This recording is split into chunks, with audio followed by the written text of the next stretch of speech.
Actually, why don't you just sit here for a minute? Yeah. I'm not used to the applause. I want to thank Walter Isaacson for bringing some of the dignity of the Aspen Institute to the Wilson Center. Good morning, everyone. I'm Jane Harmon, the president and CEO of the Wilson Center, and I want to take a moment to recognize all my colleagues from the Aspen Institute's Homeland Security Advisory Council, especially my co-chair, Michael Chertoff. In the middle there, he's Homeland number 2. And here's a list of other dignitaries. Let me first recognize my colleagues from that committee. In addition to Michael, we have Clark Kent Irvin, who's the director of the program, Charlie Allen of the Chertoff Group, formerly of some very senior intelligence posts, P.J. Crowley, Raj Day, Mike Hayden, another of the luminaries from the intel world, now at the Chertoff Group, David Heyman, Jim Loy, Christian Marone, who used to be Chief of Staff to Jeh Johnson. We call him Homeland number 4. Paul McHale, former member of Congress and in a senior post at DOD. Mike Morrell, Deputy CIA Director, now at Beacon Global Strategies. Eric Olson, former head of major agency, intel agency at the Pentagon. Vale Oxford, John Pistol, former TSA administrator. Starnes Walker, and Judge Bill Webster, who has done every important job in government brilliantly.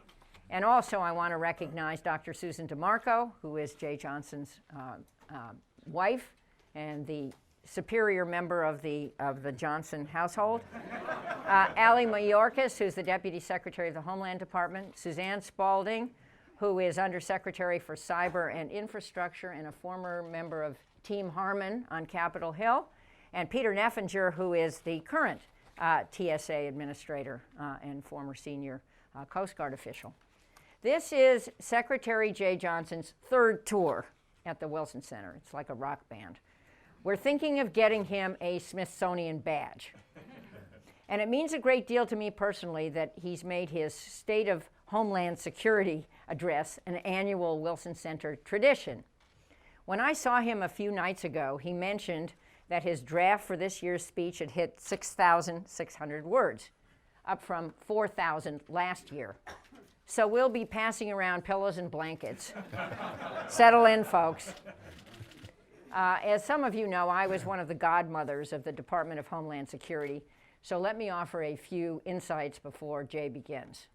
As many of you know, DHS, I think most of you know the painful history, DHS was cobbled together in 2002 out of 22 agencies. Just about every cabinet department kicked in a bureau or two, whether it was DOD, DOE, Justice, Treasury, or even Agriculture. And that department had to report, still does, to a whole slew of congressional oversight committees in one of the most complicated mazes I've ever seen.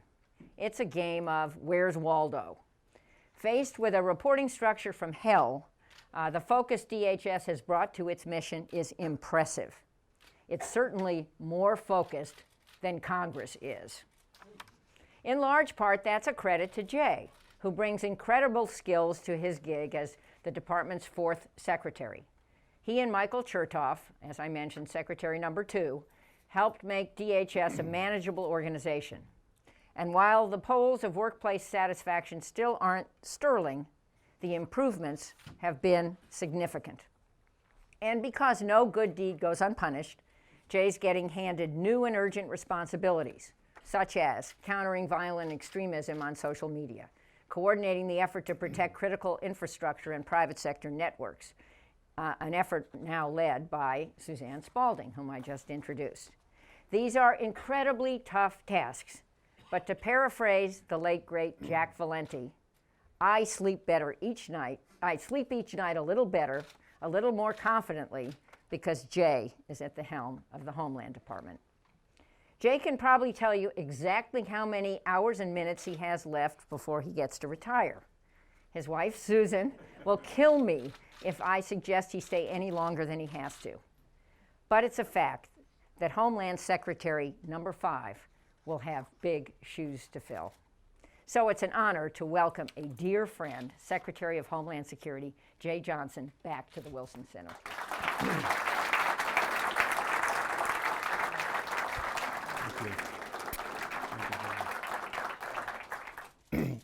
Jane, thank you very much. I want to say welcome to the many distinguished guests, the senior leaders of the components of the Department of Homeland Security who are here, Secretary Chertoff, Judge Webster, members of the Aspen Group, members of the press, Dr. DeMarco, and her sister, Claire O'Hare, who's visiting from Connecticut, and my niece, Ellie. And most of all, Sarah Harrison, who has control of my slides. Oh, okay. Good morning, everyone. Thank you, Jane and the Wilson Center, for hosting me again for this annual ritual. Jane is a terrific supporter of our department and our Homeland Security mission, and a voice of strength and common sense in this town. Jane, for the third year in a row, I continue to appreciate your leadership and your mentorship. Thank you. Today, I will outline the progress we made in 2015 and the goals the President and I have for the Department of Homeland Security in 2016. In the remaining 344 days of this administration, there is much to do. I intend to make every day count. The former president of my alma mater, Morehouse College, used to tell his students, "We only have just a minute, but eternity is in it, and it's up to us to use it." With Deputy Secretary Ali Mayorkas as my partner, we will push an aggressive agenda to the end. I begin these remarks with a shout out to the men and women of DHS, led by the terrific component heads seated before me. It's the nature of our business in Homeland Security that no news is good news. But no news is very often the product of the hard work and extraordinary, courageous effort our people put in every day to keep the American public safe. Last fiscal year, for example, TSA screened 695 million passengers, 3 million more than the year before, screened 450 million pieces of checked luggage, the highest in 6 years, and at the same time, seized a record number 2,500 firearms from carry-on luggage, 84% of which were loaded.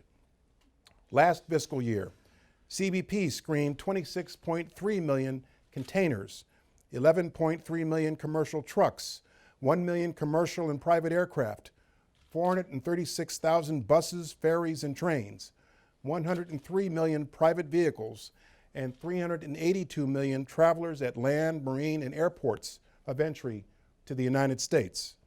At the same time, CBP collected nearly $46 billion in duties, taxes, and fees, making it the second largest revenue collector in the U.S. government. Last fiscal year, HSI made a record high 33,000 criminal arrests, including 3,500 alleged members of transnational criminal gangs and 2,400 alleged child predators. Last fiscal year, the Coast Guard saved over 3,500 lives and seized 319,000 pounds of cocaine, 78,000 pounds of marijuana, worth total of $4.3 billion wholesale. In just one mission off the coast of Central and South America, the national security cutter Stratton alone seized over $1 billion in cocaine, along with 2 drug cartel-owned submersibles. Last year, the Secret Service successfully orchestrated what may have been the largest domestic security operation in the history of this country by providing physical security to 160 world leaders at the UN General Assembly, and at the same time providing security for Pope Francis as he visited New York, Washington, and Philadelphia. Last year, FEMA provided over $6 billion in federal disaster assistance and was there to help communities recovering from flooding in Texas and South Carolina, tornadoes in Oklahoma, and typhoons in the Western Pacific. This past Sunday, DHS personnel from the Secret Service, TSA, CBP, HSI, FEMA, INA, NPPD, the Coast Guard, and other components led the federal effort to provide ground, air, maritime, and cybersecurity for Super Bowl 50. Then there are the individual acts of good and heroic work by our people to save lives and go above and beyond the call of duty. In late December, 9 Border Patrol agents traveled miles on foot or by horseback to come to the aid of an Arizona rancher who had fallen off her horse in a remote mountainous area. Last March, 2 uniformed Secret Service officers helped save the life of a journalist who suffered a heart attack in the East Room of the White House. Last July, Coast Guard Petty Officer Darren Harity swam nearly a mile at night in 57-degree water and 30 mile-per-hour winds to save the lives of 4 stranded fishermen. Finally, we honor those killed in the line of duty. HSI agent Scott McGuire was killed last month by a hit-and-run driver in Miami. I was glad to at least have had the opportunity to visit with Scott's wife and 5-year-old son and hold Scott's hand before he was officially declared brain dead. His funeral was 10 days ago in New Orleans. Our people do extraordinary work every day to protect the homeland. Please consider thanking a TSO, a coastie, a customs officer, or a border agent next time you see one. Though our people do extraordinary work, I know we must improve the manner in which the department conducts business. Like last year, reforming the way in which the Department of Homeland Security functions to more effectively and efficiently deliver our services to the American people is my New Year's resolution for 2016.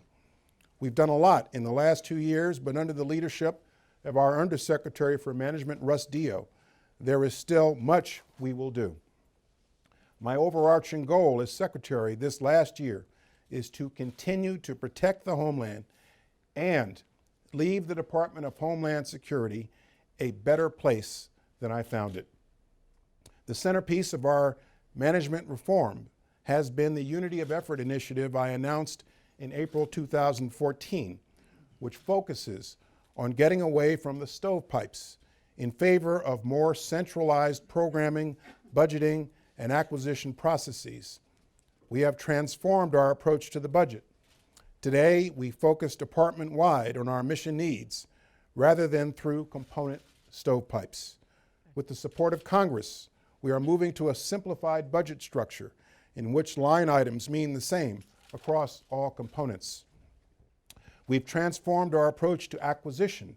Last year, I established a DHS-wide Joint Requirements Council to evaluate from the viewpoint of the department as a whole our components' needs on the front end of an acquisition. We have launched the Acquisition Innovations in Motion initiative to consult with the contractor community about ways to improve the quality and timeliness of our contracting process and the emerging skills required of our acquisition professionals. We are putting faster contracting processes in place.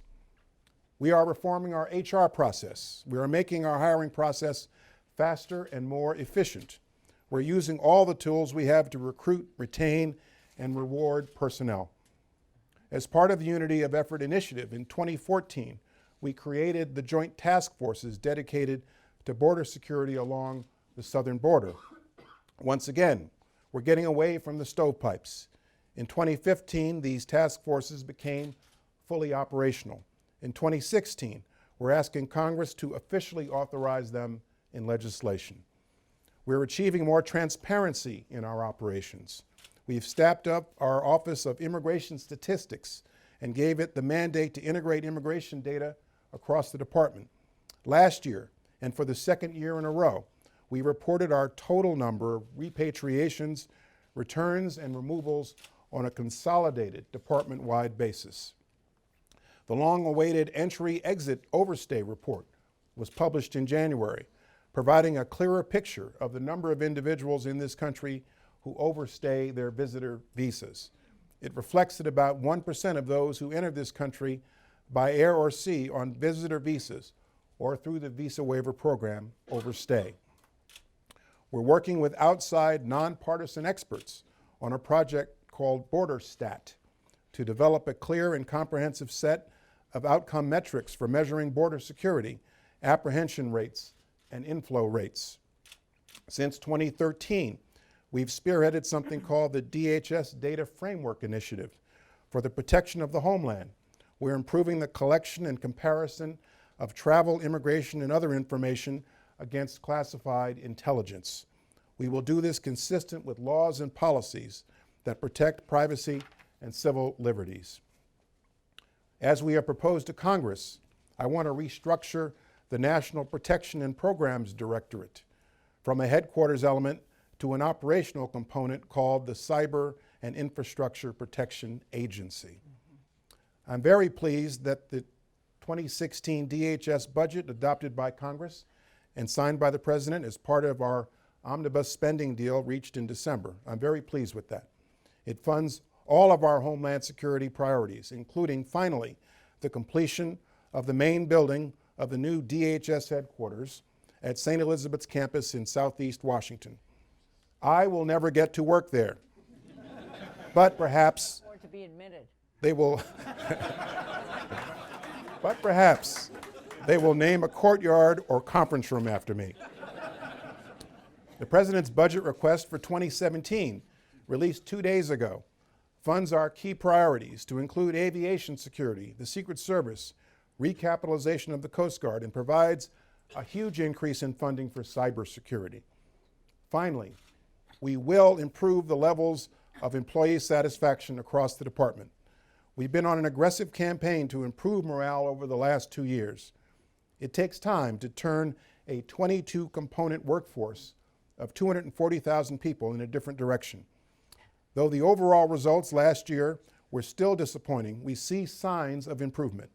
Employee satisfaction improved in a number of components, including at DHS headquarters.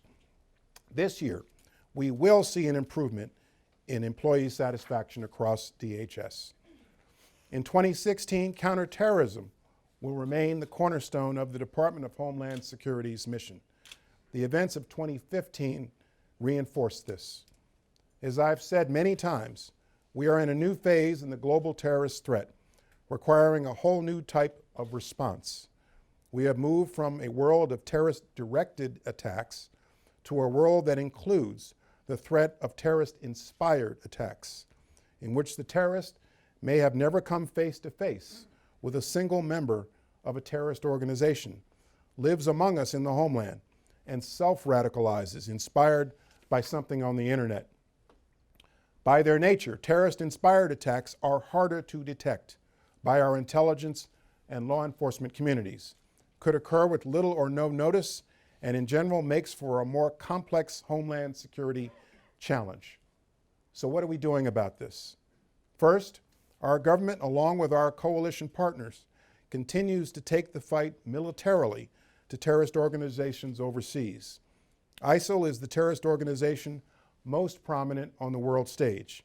Since September 2014, airstrikes and special operations have in fact led to the death of a number of ISIL's leaders and those focused on plotting external attacks in the West. At the same time, ISIL has lost about 40% of the populated areas it once controlled in Iraq and thousands of square miles of territory it once controlled in Syria. On the law enforcement side, the FBI continues to do an excellent job of detecting, investigating, preventing, and prosecuting terrorist plots here in the homeland. As for the Department of Homeland Security, following the attacks in Ottawa, Canada in 2014, and in reaction to terrorist groups' public calls for attacks on government installations in the Western world, I directed our Federal Protective Service to enhance its presence and security at various U.S. government buildings around the country. Given the prospect of the terrorist-inspired attack in the homeland, we have intensified our work with state and local law enforcement. Almost every day, DHS and the FBI share intelligence and information with joint terrorism task forces, fusion centers, local police chiefs, and sheriffs. In FY15, we provided over $2 billion in Homeland Security assistance to state and local governments around the country for things such as active shooter training exercises, overtime for cops and firefighters, salaries for emergency managers, emergency vehicles, and communications and surveillance equipment. We helped to fund an active shooter training exercise that took place in the New York City subways last November, and a series of these exercises just last weekend in Miami, Florida. As I said at a graduation ceremony for 1,200 new cops in New York City in December, given the current threat environment, it is the cop on the beat who may be the first to detect the next terrorist attack in the United States. We are enhancing information sharing with organizations that represent businesses, colleges, and professional sports, faith-based organizations, and critical infrastructure. We're enhancing measures to detect and prevent travel to this country by foreign terrorist fighters. We're strengthening our visa waiver program, which permits travelers from 38 different countries to come here without a visa. In 2014, we began to collect more personal information in the Electronic System for Travel Authorization, also known as the ESTA system, that travelers from visa waiver countries are required to use.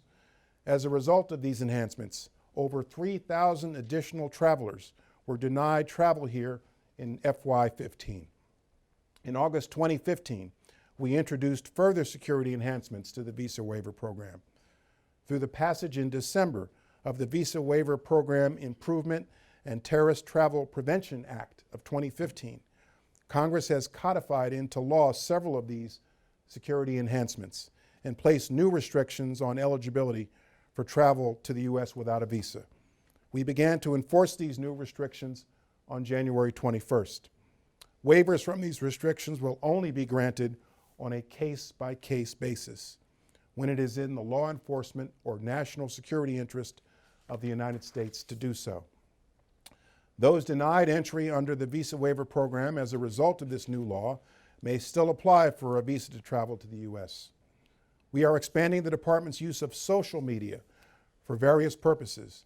Today, social media is used for over 33 different operational and investigative purposes within DHS. Beginning in 2014, we launched 4 pilot programs that involved consulting social media of applicants for certain immigration benefits. USCIS now also reviews the social media of Syrian refugee applicants referred for enhanced vetting. Based upon the recent recommendation of a social media task force within DHS, I have determined that we must expand the use of social media even further, consistent with law. CBP is deploying our customs personnel at various airports abroad to pre-clear air travelers before they get on flights to the United States. At present, we have this pre-clearance capability at 15 airports overseas. And last year, through pre-clearance, we denied boarding to over 10,700 travelers, or 29 per day, seeking to enter the United States. As I said here last year, we want to build more of these. In May 2015, I announced 10 additional airports in 9 countries that we've prioritized for pre-clearance. For years, Congress and others have urged us to develop a system of biometric exit, that is, to take the fingerprints or other biometric data of those who leave the country. CBP has begun testing technologies that can be deployed for this nationwide. With the passage of the Omnibus Bill, Congress authorized $1 billion in fee increases over a period of 10 years to pay for the implementation of biometric exit. I have directed CBP begin implementing this system, starting at airports in 2018. Last month, I announced the schedule for the final 2 phases of implementation of the Real ID law, which goes into effect 2 and then 4 years from now.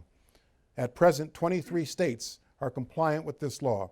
27 have extensions, and 6 states or territories are out of compliance.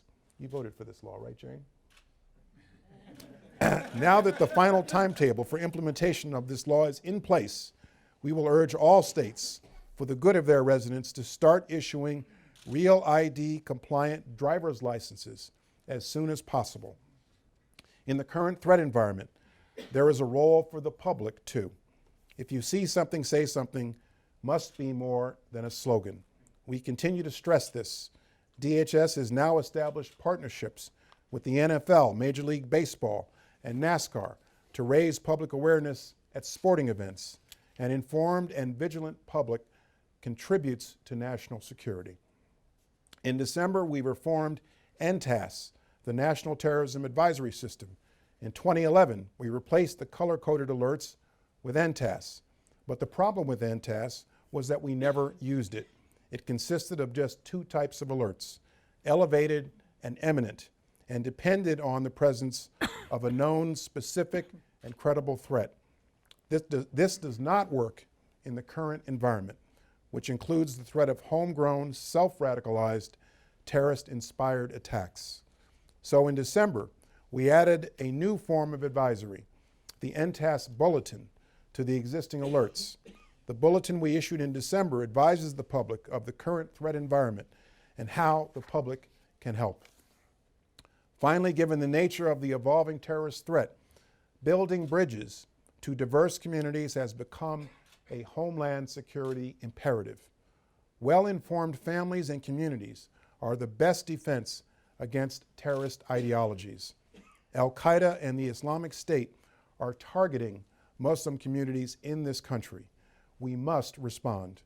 In my view, this is as important as any of our other Homeland Security missions. In 2015, we took these efforts to new levels. We created the DHS Office of Community Partnerships, headed by George Salim. George and this office are now the central hub of the department's efforts to counter violent extremism in this country, and the lead for a new interagency CVE task force that includes DHS, DOJ, the FBI, NCTC, and other agencies. We're taking aggressive steps to improve aviation and airport security. The traveling public should be aware that because of this and increased traveler volume, overall wait times have increased somewhat at airports, but we believe this is necessary for the public's own safety. Since 2014, we have enhanced security at overseas last point of departure airports, and a number of foreign governments have replicated these enhancements. As many of you know, in May of last year, a certain classified DHS Inspector General's test of TSA screening at 8 airports reflected a dismal fail rate and was leaked to the press. I directed a 10-point plan to fix the problem identified by our Inspector General. Under the new leadership of Admiral Pete Neffinger over the last 6 months, TSA has aggressively implemented this plan. This has included back to basics retraining of the entire TSO force, increased use of random exposed trace detectors, testing and reevaluating the screening equipment that was the subject of the IG's test, a rewrite of the Standard Operating Procedures Manual, increased manual screening, and less managed inclusion. These measures were implemented on or ahead of schedule. We're also focused on airport security. In April of last year, TSA issued guidelines to domestic airports to reduce access to secure areas, to require that all airport and airline personnel pass through TSA screening if they board a flight, to conduct more frequent screening of airport and airline personnel, and to conduct continuous criminal background checks of airport and airline personnel. Since then, employee access points have been reduced, and random screening of personnel within secure areas has increased 4-fold. We are continuing these efforts in 2016. 2 days ago, TSA issued guidelines to further enhance the screening of aviation workers in the secure area of airports. While counterterrorism remains a cornerstone of our department's mission, I have concluded that cybersecurity must be another. Making tangible improvements to our nation's cybersecurity is a top priority for me and President Obama before we leave office. 2 days ago, the President announced his Cybersecurity National Action Plan, which is the culmination of 7 years of effort by his administration. The plan includes a call for the creation of a commission on enhancing national cybersecurity, additional investments in technology, federal cybersecurity, cyber education, new cyber talent in the federal workforce, and improved cyber incident response. DHS has a role in almost every aspect of this plan. As reflected in the President's 2017 budget request, we want to expand our cyber response teams from 10 to 48. We're doubling the number of cybersecurity advisors to, in effect, make house calls to assist private sector organizations with in-person, customized cybersecurity assessments and best practices. Building on DHS's Stop, Think, Connect campaign, we will help promote public awareness on multi-factor authentication. We will collaborate with Underwriters Laboratory and others to develop a cybersecurity assurance program to test and certify networked devices within the Internet of Things, such as your home alarm system, your refrigerator, or even your pacemaker. Last year, we greatly expanded the capability of DHS's National Cybersecurity Communications Integration Center, or NCIC. The NCIC increased its distribution of information, the number of vulnerability assessments conducted, and the number of incident responses. At the NCIC last year, we built a system to automate the receipt and distribution of cyber threat indicators in near real-time speed. We built this in a way that also includes privacy protections. We did this ahead of schedule. I have issued an aggressive timetable for improving federal civilian cybersecurity, principally through 2 DHS programs. The first is called Einstein. Einstein 1 and 2 have the ability to detect and monitor cybersecurity threats in our federal civilian systems and are now in place across all federal civilian departments and agencies. Einstein 3A is the newest iteration of this system and has the ability to actually block potential cyber attacks on our federal systems. Thus far, E3A has actually blocked 700,000 cyber threats, and we are rapidly expanding this capability. About a year ago, E3A covered only about 20% of our federal civilian networks. In the wake of the OPM attack, in May of last year, I directed our cybersecurity team to make at least some aspects of E3A available to all federal departments and agencies by the end of last year. They met that deadline. Now the system is available to everyone. 50% are actually online, including OPM, and we are working to get all federal departments and agencies on board by the end of this year. The second program, called Continuous Diagnostics and Mitigation, helps agencies detect and prioritize vulnerabilities in their networks. In 2015, we provided CDM sensors to 97% of the federal civilian government. Next year, DHS will provide the second phase of CDM to 100% of the federal civilian government. We have worked with OMB and DNI to identify government's high-value systems, and we're working aggressively with the owners of these systems to increase their security. In September, DHS awarded a grant to the University of Texas San Antonio to work with industry to identify a common set of best practices for the development of information sharing and analysis organizations, or ISAOs. Finally, I thank Congress for passing the Cybersecurity Act of 2015. This new law is a huge assist to DHS and our cybersecurity mission, and we're in the process of implementing this new law now. Turning to immigration and border security, as I explain it to both Democrats and Republicans, immigration policy must be two sides of the same coin. The resources we have to enforce immigration laws are finite, and they must be used wisely.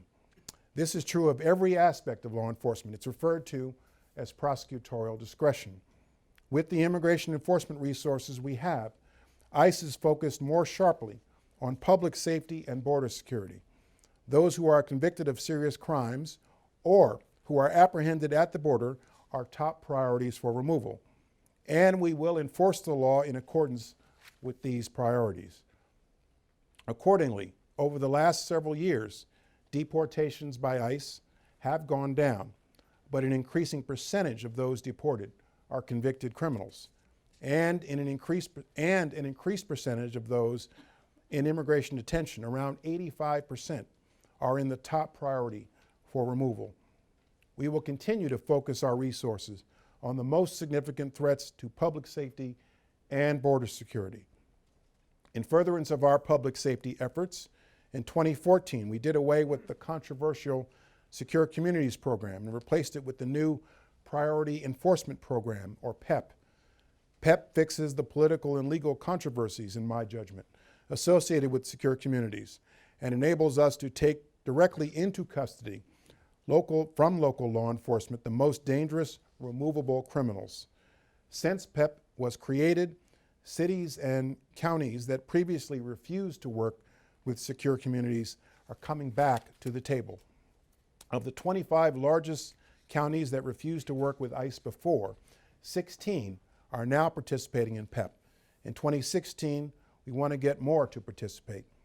And because we are asking ICE immigration enforcement officers to focus on convicted criminals and do a job that's more in line with law enforcement, last year we reformed their pay scale accordingly. Now these immigration officers are paid on the same scale as the rest of federal law enforcement. We've also prioritized the removal of those apprehended at the border. We cannot allow our borders to be open to illegal migration. Over the last 15 years, our nation across multiple administrations has invested a lot in border security, and this investment has yielded positive results. Apprehensions, which are an indicator of total attempts to cross the border illegally, are a fraction of what they used to be. In 2014, the overall apprehensions increased as we saw a spike in the number of families and unaccompanied children from Central America during the spring and summer of 2014. That year, the overall number of apprehensions was 479,000. Across the government, we responded aggressively to this surge, and the numbers fell sharply within a short period of time. In FY15, the number of those apprehended on the southwest border was 331,000. With the exception of 1 year, this was the lowest number since 1972. From July to December 2015, the number of migrants from Central America began to climb again. In January, I announced a series of focused enforcement actions to take into custody and remove those who have been apprehended at the border in 2014 or later, and then ordered removed by an immigration court. I know this made a lot of people I respect very unhappy, but as I said, we must respect the law in accordance with our priorities and enforce it. In January, overall apprehensions on the southwest border dropped 36% from the month before. At the same time, the number of unaccompanied children apprehended dropped 54%, and the number of those in families dropped 65%. So far in February, the numbers have remained at this decreased level. This 6-week decline is encouraging, but it does not mean that we can dial back our efforts. We will continue to enforce the law consistent with our priorities for enforcement, which includes those apprehended at the border in 2014 or later. Then there is the other side of the coin. The new enforcement policy the President and I announced in November 2014 makes clear that our limited resources will not be focused on the removal of those who have committed no serious crimes, have been in this country for years, and have families here. Under our new policy, these people are not priorities for removal, nor should they be. In fact, the President and I want to offer to those who have lived here for at least 5 years, are parents of U.S. citizens or lawful permanent residents, and who have committed no serious crimes, the opportunity to request deferred action on a case-by-case basis, to come out of the shadows, get on the books, and be held accountable. We're pleased that the Supreme Court has agreed to hear the case of Texas versus United States, which involves the new deferred action policies we announced in November 2014. Our immigration enforcement priorities, the ending of secure communities, and the new deferred action policy now in the courts are among 10 executive actions the President and I announced in November 2014 to fix our broken immigration system. We've also issued a proposed rule to expand eligibility for provisional extreme hardship waivers of the 3- and 10-year bars to all persons who statutorily qualify for a waiver. The comment period is closed, and we are now preparing to issue the final rule on provisional waivers. We published new guidance for public comment on the extreme hardship requirement. The comment period is closed and we plan to issue final guidance on extreme hardship very soon. We're about to publish a final rule to strengthen the program that provides optional practical training for students in STEM fields studying at U.S. universities. We finalized a new rule that allows spouses of high-skilled H-1B workers who are here in the United States under H-4 visas to apply for work authorization. We're working with the Department of Labor and other agencies to ensure, for the protection of workers, the consistent enforcement of federal labor, employment, and immigration laws. We're promoting and increasing access to citizenship through the new White House Task Force on New Americans. The week of September 14 to 21, we celebrated the Stand Stronger, Commit to Citizenship campaign. In that 1 week, USCIS naturalized 40,000 people. We now permit credit cards as a payment option for naturalization fees. Our overall policy is to focus our immigration resources more effectively on threats to public safety and border security, and within our existing legal authority, do as much as we can to fix the broken immigration system.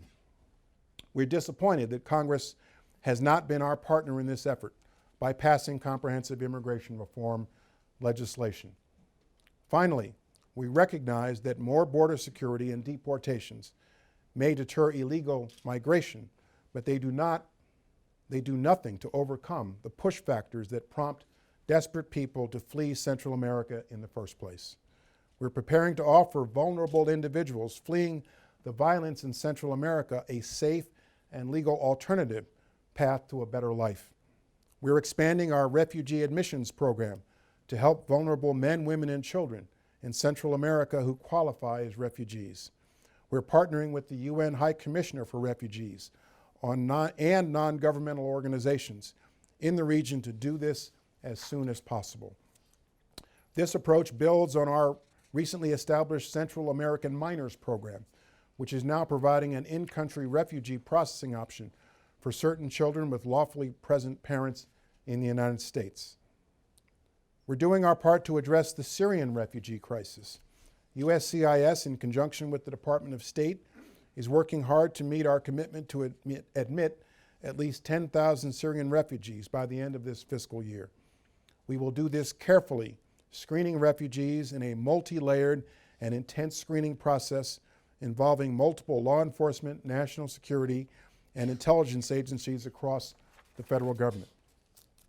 Over the last year, Director Joe Clancy of the Secret Service has done a tremendous job reforming his agency, including hiring a chief operating officer from outside the Secret Service, altering the structure and management of the agency, ramping up efforts to hire new members of its workforce, and expanding training opportunities.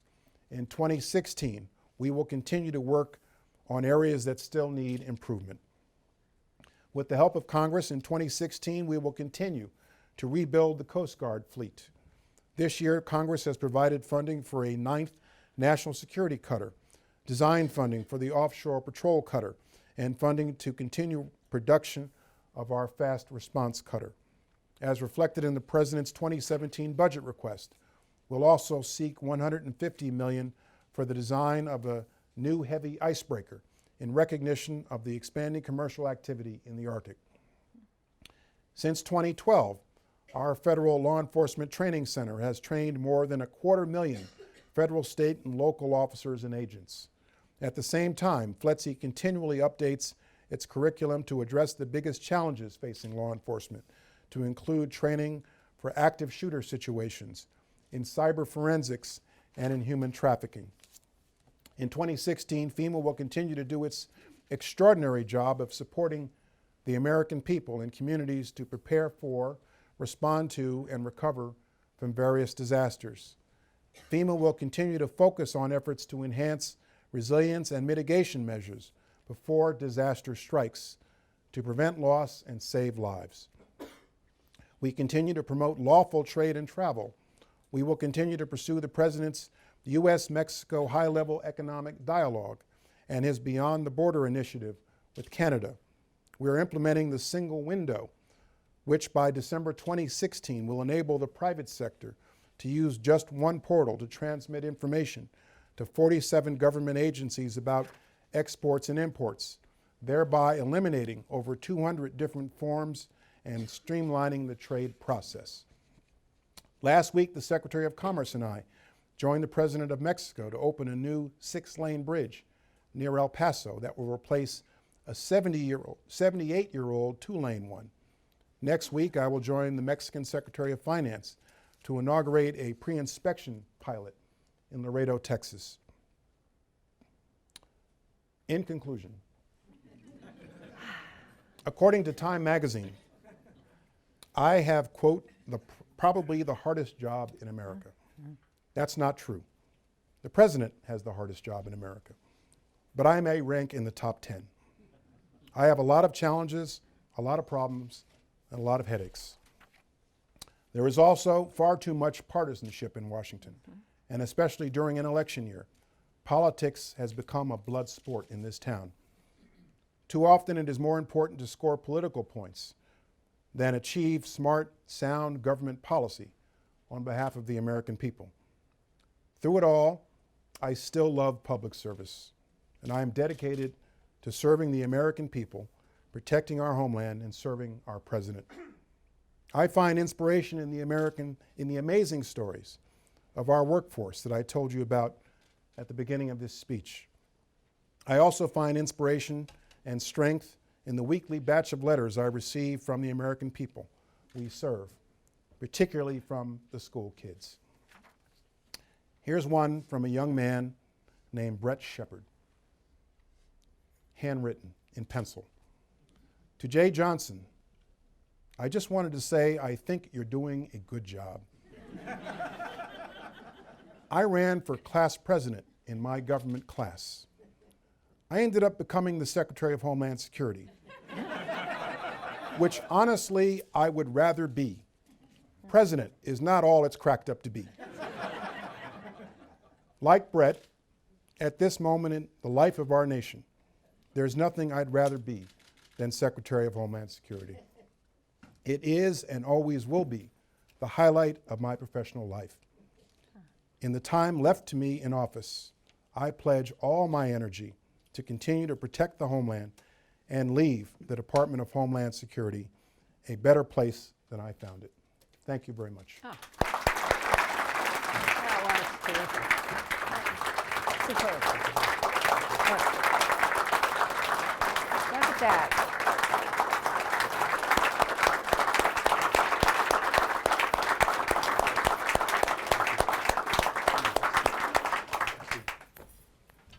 Well, Jeh, thank you for the longest and best received address in my tenure at the Wilson Center, and the conclusion was boffo. And to all who work in the department, thank you for your service, and a late introduction to the newly minted Principal Deputy Undersecretary for Intelligence and Analysis, over in the corner, David Granis, who was former Chief of Staff to the Senate Intelligence Committee, but much more important than any of that, a former member of Team Harmon. So, time is short. Yes, you can applaud that. That's true. The best trained people in the department used to work on Team Harmon. Time is short. I'm only going to ask one question. I'm then calling on my dear friend, Homeland Number 2, Mike Chertoff, to ask the second question, and then we'll try to take a few more. Set up. So, you bet. So my question is this. We've been predicting for years that there could be bombs on airplanes. We have fortunately foiled most of the plots. However, in 2 cases recently, but not in the United States and not on planes going directly to the United States, there have been bombs on airplanes. The first one was an Egyptian airliner that blew up and crashed over the Sinai, and the second one was in Somalia just a week or so ago. And it looked like, and I think we think, an airport employee, in fact we have video, helped an al-Shabaab suicide bomber bring a computer on board that was in fact a bomb. He died, everyone else survived, miraculously. So my question is, you address the issue of airport security, but what additional details can you give us about how intensely you are focused on the issue of airport employees, catering, and others bringing bombs on airplanes. Well, the good news is we have a very proactive TSA administrator in Pete Neffinger, and I think a very proactive Secretary of Homeland Security when it comes to aviation and airport security. We are focused on airport security. As I said in my prepared remarks, we've reduced domestically the number of access points, more continuous screening of airline and airport personnel, and just 2 days ago, TSA issued further guidelines to build on that. Right after the crash of MetroJet 9268, we, within a couple of days, put in place further security enhancements at certain airports in the region. I won't identify precisely which ones.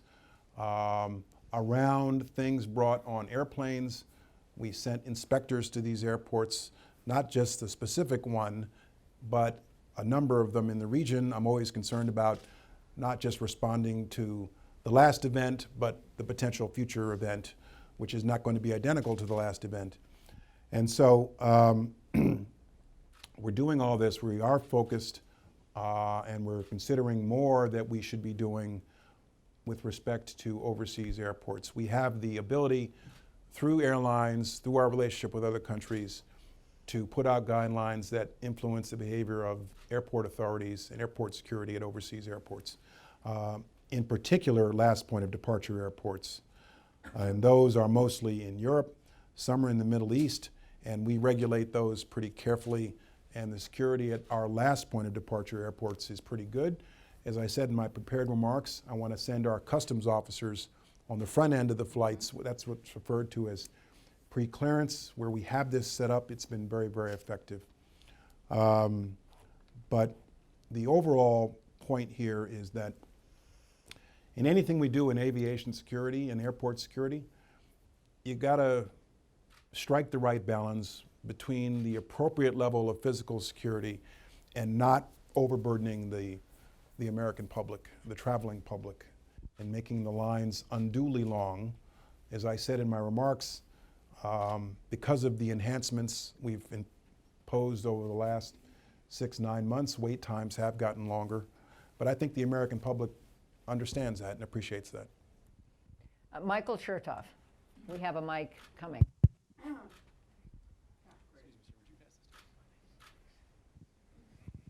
Well, first, let me say, Secretary Johnson, great talk and a great survey of what's been going on and what's to come. I know Director Clapper, I think, recently testified that there may be more violent jihadis now in the world than there have been at any previous time. And also, we've begun to see in San Bernardino and Paris what I sometimes call crowdsourcing of terrorism. People who are not necessarily trained in country, but are inspired and trained over the internet to carry out attacks.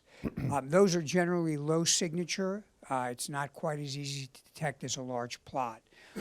I wanted to hear if you could expand a little bit on what we're doing with state and local government and law enforcement and with the private sector to help them deal with this new model where we may not have catastrophic terrorist attacks, but we may have multiple low-level attacks in various places sequentially or at the same time.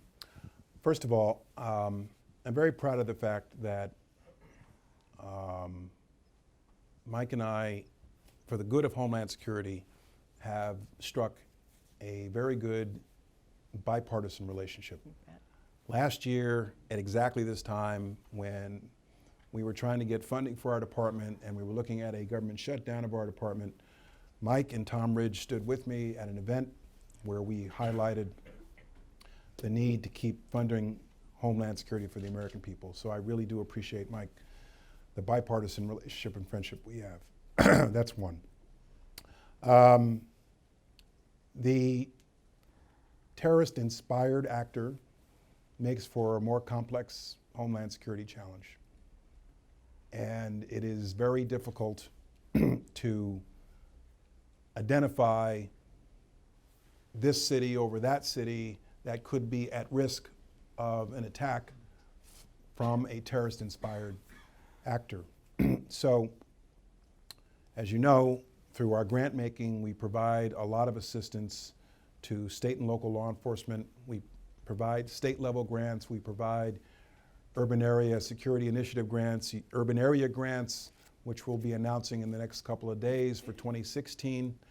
And as I see this threat evolve, I think our relationships and our grants to state and local law enforcement are becoming more and more important. I have made a point, and you saw that in the graphic, of highlighting active shooter training. Active shooter training works. Yeah. I've seen it work. I have seen videos of our very own personnel responding to an event and responding on impulse with how to, what to tell the public. And when you ask them, why did you respond so quickly? They'll say, we had active shooter training. So I know the value of it, and I've been making a point of highlighting it, which is why I went to the New York City event, which is why I went to the Miami event last weekend, and I'll be doing more of this. And when I spoke to the major county sheriffs yesterday, I said, if you're not doing active shooter training, you need to be. And the key to active shooter training is very often, because of the rapid response, it's going to be multi-jurisdictional and multi-discipline. And so in the Miami training last weekend, for example, you had a collection of police forces, first responders, who were all converging on an event at a particular moment. And we need to do more of that training, and we need to support that kind of training. Of course, you know about our CVE. It is almost always the case that when somebody self-radicalizes, there was somebody in a position to know about it. And the more we build bridges to communities, Muslim communities in particular, the better off I think we will be. And when I do these, I always want to bring state and local law enforcement with me, because they're the ones who, more than the federal government, have their finger on the pulse of the community. On the subject of bipartisanship, I've long said that the terrorists won't check our party registration before they blow us up. There are many questions and no time, so we're going to do a lightning round. The woman in the green dress, the man in the middle in the red tie, and in the back, the person in glasses right there, you. Those are the three. Please just ask one question, one short question. No problem. Thank you, Secretary. My name is Jeh C from China Central Television. Recently, President Obama released $4.1 trillion budget for 2017, and including more than $40.6 billion for Department of Homeland Security, which is a little bit less than 2016. Does it mean your department is facing less challenges in confronting terrorism? And also, according to the news, ISIS says it's going to attack U.S. soil this year. How do you make sure to prevent that happen from intellectual level? That was 1.5 questions.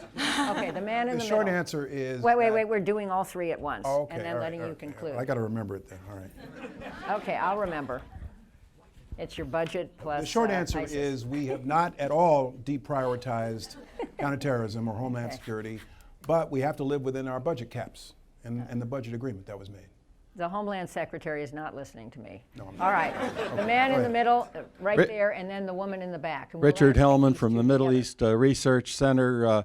Mr. Secretary, could you delve into some of your results-based testing of results and achievements from all the programs you've described, and specifically how close you're getting to improving the tests, like from the catastrophic TSA test on weapons coming through last June, and the requirement of your predecessor to test a legal requirement, the goal came due under your predecessor's term that all containers should be pre-screened before coming into America, and of course how successful is our social messaging of you. culture, government, et This cetera, is of 2.5 America questions. vis-a-vis ISIS, you et very cetera. much. Thank you. And I think that's Catherine Harridge. Is that who it is? That's In the- Catherine. Yes, yes, it is. In the back. Last Okay. question. Yeah, thank you to the Wilson Center and the Aspen Homeland Security Group. There's a new emphasis on cybersecurity in the budget. Is there evidence that the stolen data is being used to access government systems with the intent of destroying or manipulating that data so that the government can no longer rely upon its integrity? You get the prize for one question. The answer is, I'm not sure I can comment publicly. We are always extremely vigilant, Catherine, in looking for such a thing. First question, metrics. Metrics in terms of scanning. CBP, in my judgment, is pretty sophisticated about how we go about scanning cargo. There is the legal mandate, which I think you referred to, which I've had conversations with a number of members of Congress about, to get to a better place. I've committed to a plan to do that. We've committed to raising the percentage of what we actually search, but we have a pretty sophisticated method for identifying high-risk cargo and applying extra examination to that at ports and as they're imported. In terms of border security, as I mentioned in my remarks, I want to get to a better place in how we measure border security. And so we have an initiative now which I hope to finish before I leave office. Thank you. Well, let me say we're slightly over time, but the subject is absolutely fascinating to many of us. At the Wilson Center, we have something we call Cyber Boot Camp, and that is a class that we run for congressional staff, bipartisan, bicameral, to teach them about cyber. It's a very complicated subject. We're very good at it, and I want to give a shout out to Meg King here, who directs our Digital Futures project, which includes that. To all of you, I hope you learned a lot. There will be a test in about 10 minutes on everything the Secretary said. I just have to say, this, I guess, is the last of the Homeland extravaganzas by this Homeland Secretary. And as you said, Jay, you thank everyone else for their service. As a personal matter and on behalf of the Wilson Center and on behalf of so many in the Congress that I have intersected all these years, I want to thank you for your service. It's extraordinary, and the department is better because of you.